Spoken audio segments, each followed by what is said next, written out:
कठोपनिषद ज्यादा इंपॉर्टेंट इसलिए हो जाता है क्योंकि इसमें यम नचिकेता संवाद का उल्लेख किया गया है। यम नचिकेता संवाद कुछ इस प्रकार है कि नचिकेता एक छोटा सा 10 से 12 साल का बच्चा होता है और उसके पिता एक बहुत बड़ा यज्ञ करवा रहे होते हैं और यज्ञ के समापन के फलस्वरूप ब्राह्मणों को दान में मरियल गाय देते हैं।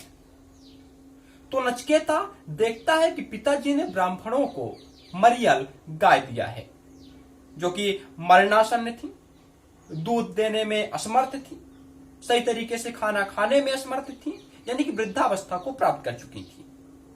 जब नचिकेता ने देखा कि हमारे पिताजी ने यज्ञ के फलस्वरूप ब्राह्मणों को मरियल गाय दान में दिया है, तो आवेश में आकर उसने पिताजी से पूछा कि पिताजी फिर आप मुझे किसे दान में देंगे? तो उनके पिता ने गुस्से में आकर कहा कि मैं तुम्हें यम को दान दूंगा। तो नचिकेता फिर यमलोक पहुंच जाते हैं। यमराज वहां नहीं होते तो 2-4 दिन उनका इंतजार करते हैं। यमराज जाते हैं, नचिकेता से मिलते हैं। वहां यमलोक में आने का कारण पूछते हैं तो बताते हैं कि मेरे पिताजी ने आपको दान कर दिया है मुझे, और मुझे आपसे जीवन और मृत्यु के गूढ़ रहस्य को जानना है। तो यमराज कहते हैं कि नहीं, तुम इसके बदले कुछ और ले लो, पृथ्वी का राज्य ले लो, भोग ले लो, दीर्घ आयु ले लो, लेकिन इस गूढ़ रहस्य को मत जानो। लेकिन वह 10 से 12 साल का बच्चा नचिकेता अपने जिद पर अड़ जाता है। अंततः यम को जीवन और मृत्यु से संबंधित गूढ़ रहस्य का ज्ञान देना पड़ता है और नचिकेता फिर पृथ्वी लोक पर यानी कि धरती पर आ जाता है। ऐसा है कठोपनिषद में वर्णित यम नचिकेता संवाद।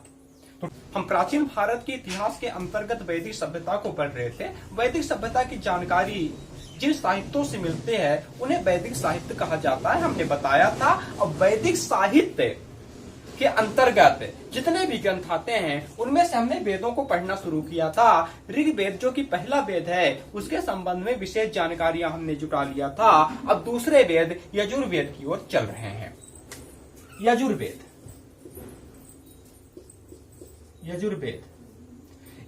का नाम यजुर्वेद क्यों पड़ा? तो हम आपको बता दें कि यजुर्वेद का नाम यजुर्वेद यजु से पड़ा। यजु का मतलब होता है यज्ञ, यानी कि यजुर्वेद में यज्ञ से संबंधित मंत्रों का संकलन होने के कारण यजुर्वेद का नाम यजुर्वेद पड़ा। अब यजुर्वेद में यज्ञ से संबंधित मंत्रों का संकलन किया गया है। इसका मतलब इन मंत्रों को पढ़ने वाला कोई होगा जिसे पुरोहित कहते हैं। तो ठीक है, हम आपको बता दें कि यजुर्वेद के पुरोहित को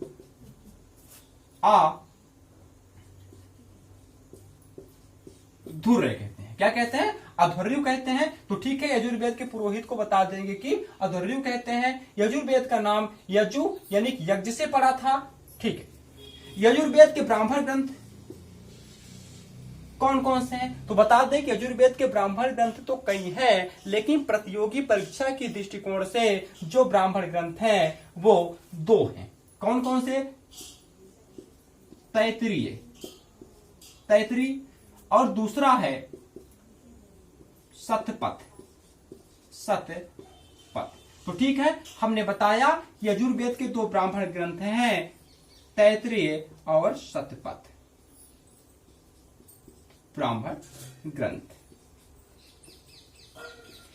अब यजुर्वेद है यानी कि एक वेद है, तो इसके आरण्यक भी होंगे जैसे कि ऋग्वेद में हुए थे। तो हाँ, यजुर्वेद का आरण्यक है जिसका नाम है तैतरीय। क्या नाम है? तैतरीय।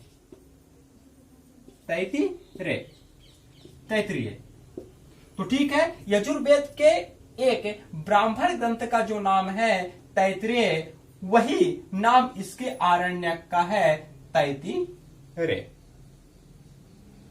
अब हम आपको बता दें कि यजुर्वेद को 2 भागों में बांटा गया है। कितने भागों में बांटा गया है यजुर्वेद को? यजुर्वेद को 2 भागों में बांटा गया है। पहला है कृष्ण यजुर्वेद। कौन सा यजुर्वेद? कृष्ण यजुर्वेद, कृष्ण यजुर्वेद। और दूसरा है शुक्ल यजुर्वेद, शुक्ल यजुर्वेद।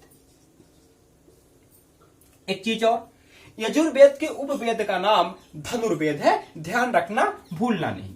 यजुर्वेद के उपवेद का नाम क्या है? यजुर्वेद के उपवेद का नाम है धनुर्वेद, धनुर्वेद, धनुर्वेद नाम है। तो ठीक है, यजुर्वेद के उपवेद का नाम धनुर्वेद हो गया। यजुर्वेद को दो भागों में बांटा गया है, कृष्ण यजुर्वेद और शुक्ल यजुर्वेद। हम आपको बता दें कि कृष्ण यजुर्वेद को गद्य, गद्य और पद्य दोनों में लिखा गया है, जबकि शुक्ल यजुर्वेद को केवल और केवल पद्य में लिखा गया है। यजुर्वेद के उपनिषद कौन कौन से हैं, इसके बारे में जानेंगे। तो यजुर्वेद के उपनिषद मूल रूप से 4 हैं। तैत्तिरीय, जो कि यजुर्वेद का ब्राह्मण ग्रंथ भी है, आरण्यक भी है। इन्हीं के नाम पर इसका यानी कि यजुर्वेद का एक उपनिषद भी है जिसका नाम तैत्तिरीय है। दूसरा उपनिषद है बृहदारण्यक, तीसरा है कठोपनिषद और चौथा है ईशो उपनिषद। ये 4 उपनिषद यजुर्वेद को लेकर के बहुत ही इंपॉर्टेंट है, महत्वपूर्ण है परीक्षा की दृष्टिकोण से। तो कृष्ण यजुर्वेद में जिस उपनिषद को शामिल किया गया है, यजुर्वेद के जिस उपनिषद को कृष्ण यजुर्वेद के अंतर्गत रखा गया है, वो पहला और ज्यादा इंपॉर्टेंट है और उसका नाम है तैत्तिरीय, तैत्तिरीय। और दूसरा उपनिषद जो यजुर्वेद का ही है और कृष्ण यजुर्वेद के अंतर्गत रखा गया है, उसका नाम है बृहदारण्यक, बृहदारण्यक उपनिषद। तो ठीक है, ये दोनों उपनिषद हैं किसके? कृष्ण यजुर्वेद के उपनिषद। दोस्तों, ये जो कृष्ण यजुर्वेद से संबंधित तैत्तिरीय उपनिषद है, इसमें गुरु शिष्य के बीच आदर्श रूपरेखा का उल्लेख किया गया है कि गुरु और शिष्य का संबंध कैसा होना चाहिए। और ये जो बृहदारण्यक उपनिषद है, इसमें राजा जनक के दरबार में यज्ञबालक और गार्गी ऋषि के बीच हुए शास्त्रार्थ का उल्लेख किया गया है। इसके बाद आते हैं शुक्ल यजुर्वेद में। तो शुक्ल यजुर्वेद के भी दो महत्वपूर्ण उपनिषद हैं, जिनमें से पहला है कठोपनिषद, कठोपनिषद, और दूसरा है ईशोपनिषद। कौन सा उपनिषद? ईशोपनिषद, ईशोपनिषद।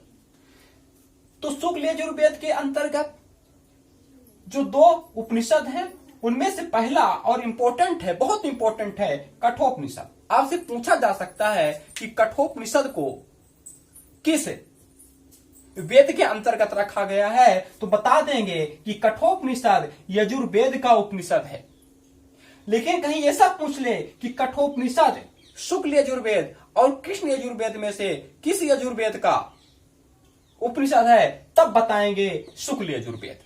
दोस्तों, कठोपनिषद में यम नचिकेता संवाद का उल्लेख किया गया है, जबकि ईशोपनिषद में भगवान श्री कृष्ण द्वारा जो गीता में निष्काम कर्म योग बताया गया है, उसका उल्लेख किया गया है। किस उपनिषद में? ईशोपनिषद में, जो कि शुक्ल यजुर्वेद से संबंधित है।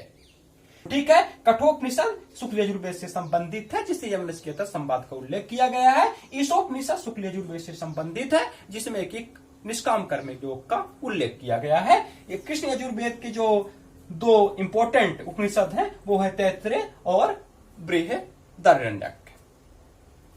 तो ठीक है दोस्तों, हमने यजुर्वेद से संबंधित इतनी जानकारियां जुटाई। एक बात और हम आपको बता दें, शायद आपको पता ही होगा कि यजुर्वेद दूसरा वेद है। कैसा वेद है? यजुर्वेद दूसरा वेद है।